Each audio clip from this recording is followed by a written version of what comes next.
Assalamualaikum warahmatullahi wabarakatuh.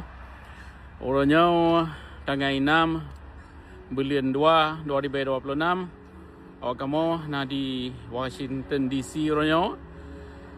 Jadi insyaallah kitanya dari Aceh dan na padum-padum dari Papua kitanya tajak dia merompok Kongres Amerika.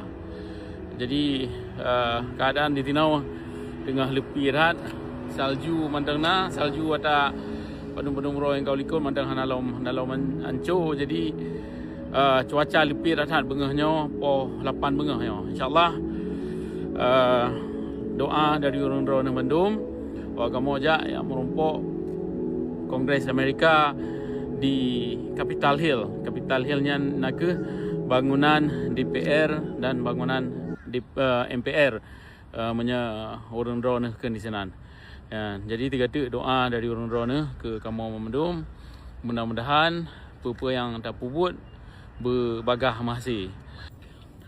Ya, Assalamualaikum ke rakan-rakan memendum yang kalian lun orangnya tanggal 6 Februari 2026. Kamu dengan rakan-rakan Papua orangnya Capitol Hill.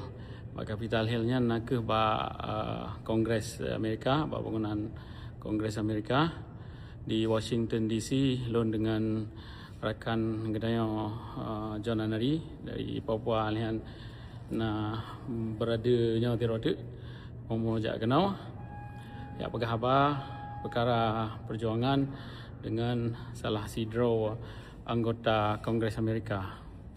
Olehnya memandum Kongres Amerika punya senator lebih kurang 30 draw bangunannya, sedangkan representatif lebih kurang pada 40 tanpa 50 draw di Tinau dalam bangunannya. Jadi alhamdulillah kita mendengar kesempatan dia menumpuk awaknya dia pegah perkara perjuangan doa dari guru draw memandum.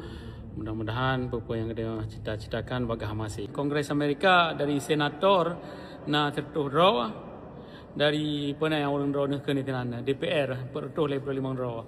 Jadi kamu jak kenal yang merompok telah draw Kongres Amerika ya pegah perjuangan bangsa Aceh. Kamu kalau mudu pegah abang ji alhamdulillah tenambut dekat had. Jadi kamu di pernah dialih pun Pak Kongres Amerika nya telah diro anggota Kongres Amerika yang katrip ke Kongres. Jadi lom rumah madam orang drone bunau boleh hana lencok gambar dengan representatifnya tapak hana dibicok gambar le awaknya. Jadi nya lom baca drone nanji Sam Rayburn utusan masih representatif dari Texas dari tahun 82 sampai kurang belah 60 sah minta balik now depan dengan rakannya berarti John Anari.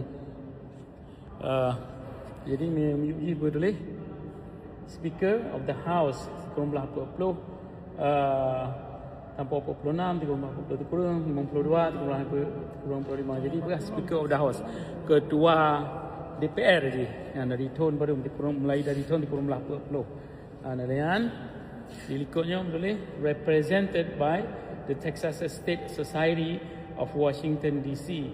Artinya dipegat lagi persatuan orang-orang Texas yang ada di Washington. Belah now member of the House Representative lagi dalam pegah pun. Jadi kalau berita hebat orang nyalon di Tinau bangunan parlimen, bangunan Kongres Amerika dengan rakan dari Papua dua tu apa dah. Ya. Dan kamu jak kenal yang merompok Kongres Amerika dia pegah perkara perjuangan Aceh Merdeka dan perkara perjuangan Papua Merdeka. Lagian Pak Lun Gurun Drone Assalamualaikum warahmatullahi